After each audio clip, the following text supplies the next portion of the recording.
Hey everybody, today I'm going to show you how to make tapioca pudding from scratch. This is not the ready-made stuff that you get in a package with the directions on the back. This is how to make your own using tapioca pearls that you would probably buy at an Asian market. I got two different kinds here. I'm nearly out of this bag, so I went to another market where they had a different type. It goes by Sago as well, if you can't find it. I'll give you a closer shot when I get back here. Here's the list of ingredients.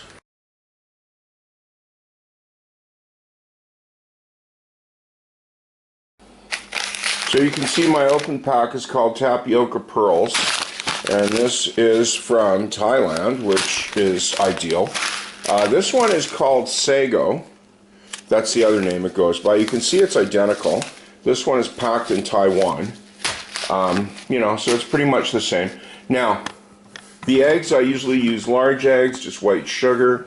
There's the tapioca I've already poured out. And whole milk, okay?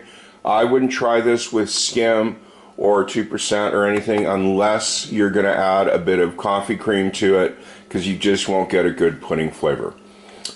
First thing to do is boil the tapioca in water. And I just got a pot here that I'm going to turn up on high.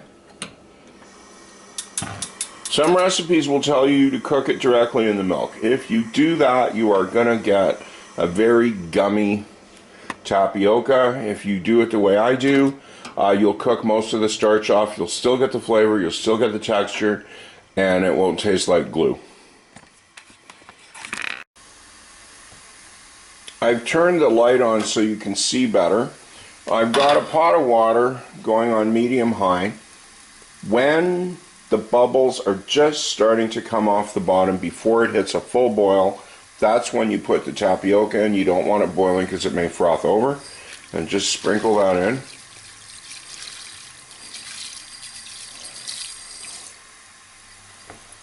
And get a heat-proof spatula. I like silicone. Give that a stir. You can see the starch starting to come off of that right away. Turn it down to low, and then cook it covered until the pearls are clear. Depending on how much water you use, how high your stove is, this could take anywhere usually from 15 to 20 minutes. I'll come back in 10 and check on it. It's at 10 minutes, and you can see the water's getting very starchy, but they're not clear yet. So just let it keep going. This is at a little over 10 minutes. I've had the heat set to low, so it did not boil over. It's gotten quite gummy. So what I'm going to do is I'm just going to stay with it and turn the heat up. And just keep a close eye on it for a couple of minutes. And without stirring, you could see that this could boil up and over pretty quickly. Now, just taking a look at it with a spatula, the majority of these are clear. They're not all the same size, so if you actually try to keep going until every single one is clear, a lot of the starch will have cooked off the ones you want to put in your pudding. So there is a sort of point of diminishing return with this. And I think we're about there now, so I'm just going to turn the heat off and bring it over to the sink, strain it and rinse it. So just pour it all directly into a fine mesh strainer.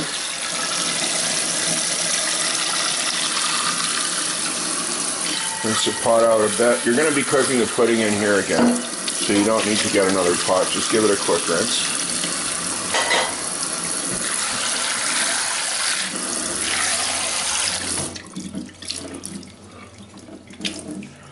And let that drain out.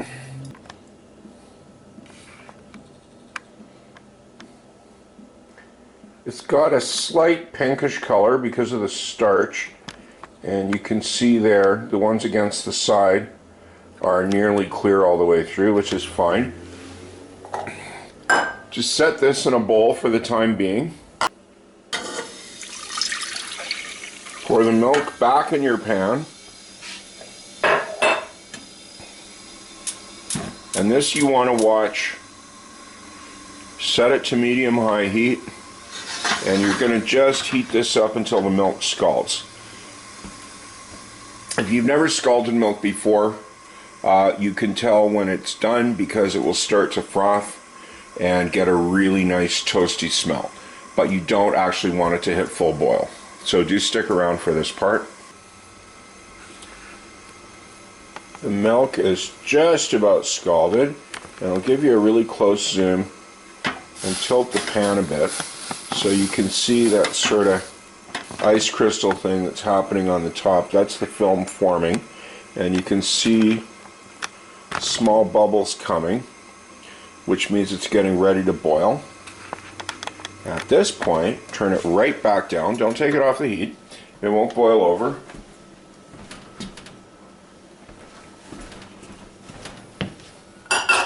Get your tapioca, and as you can see, there might be a couple of grains in there that are not totally see-through, but most of it is.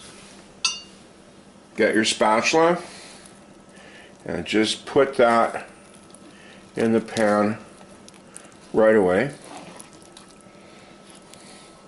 Yeah, because it's nearly transparent, there doesn't seem to be that much there, but there actually is. And then a little trick I'll show you here is what you do is sit the strainer right in the pan and use the hot milk coming through the bottom to get all the stuff that's stuck on the side while it was draining. And then while that's loose, put that back in the pan, and if you have to do it again, do that. And also check the bottom of the strainer for any good stuff that might be stuck and put that in too. Now don't wait on this next step. The sugar is actually important because it helps the tapioca from sticking to each other. So just kind of stir and put that in. Stir that up.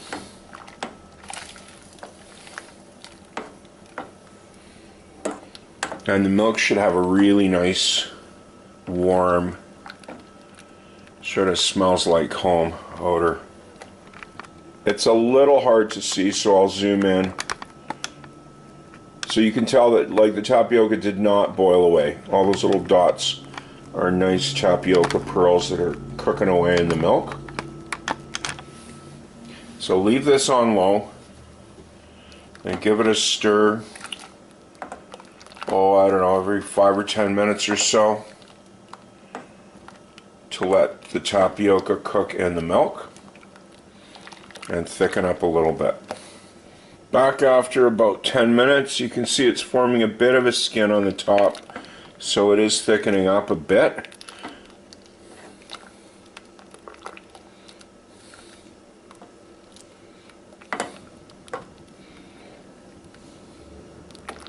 You could probably add the eggs right now. I will want to let this go for another 10 minutes because I prefer my pudding thicker. I know this looks like nearly liquid right now, but you got to remember it's nearly boiling. Once it comes to room temperature and cools down, this will thicken up considerably, and even more if you refrigerate it. Some people like tapioca warm, some people like it cold. Personal preference.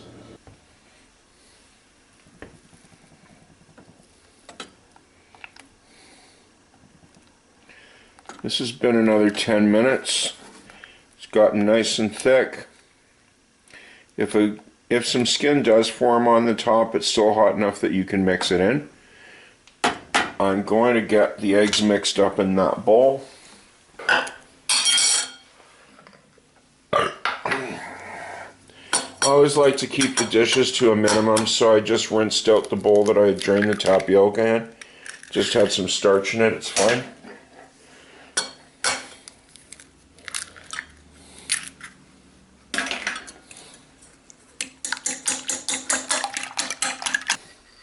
You don't need too much of this.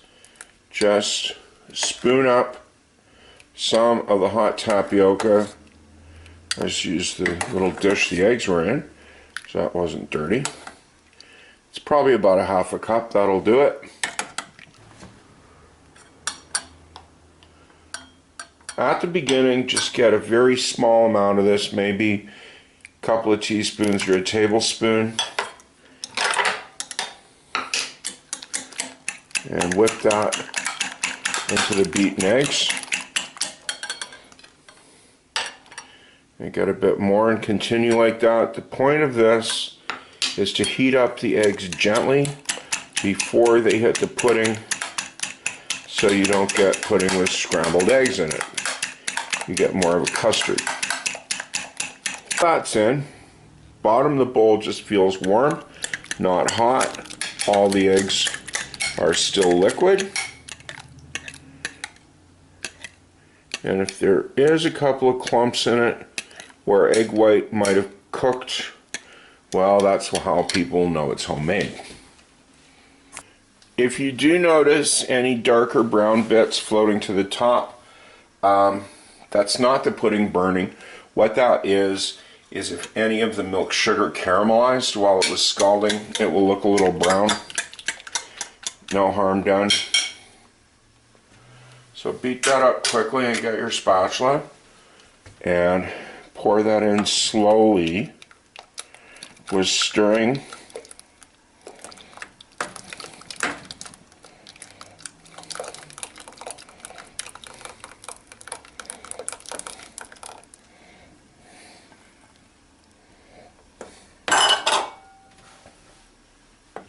You can see that adding the beaten egg has thickened it up considerably.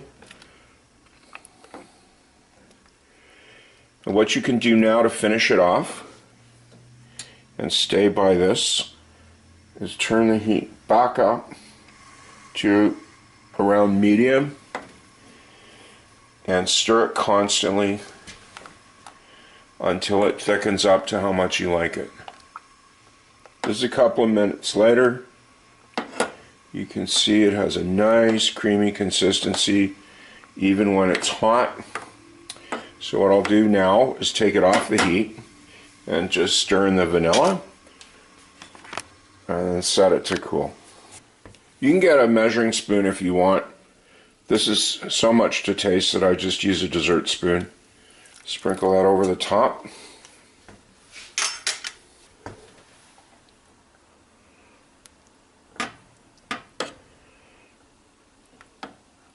Then stir that in completely with your spatula. If you are going to use bowls, I wish I had bigger glass ones, but I don't, so just pour it right into your serving bowls while it's still hot. Just pour about half of that. This is too hot to eat right now, even though it smells wonderful.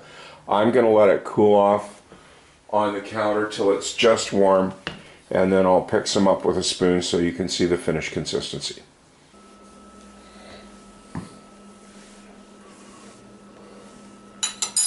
The pudding has cooled off. It's still warm on the bottom of the bowl, and you can see it's still fairly soft, so it's warm but not cold.